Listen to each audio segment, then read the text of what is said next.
ধৈর্য তো অনেক ধরলাম, কি আমার উপকার হয়েছে? সহ্য করে কি জীবন যাবে নাকি?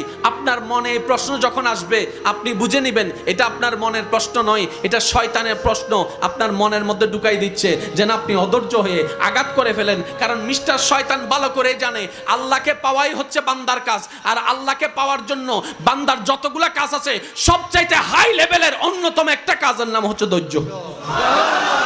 তো ধৈর্য দিলে তো আরো আপনাকে কাছে টেনে নিবে, ইতের তো ফেটরার।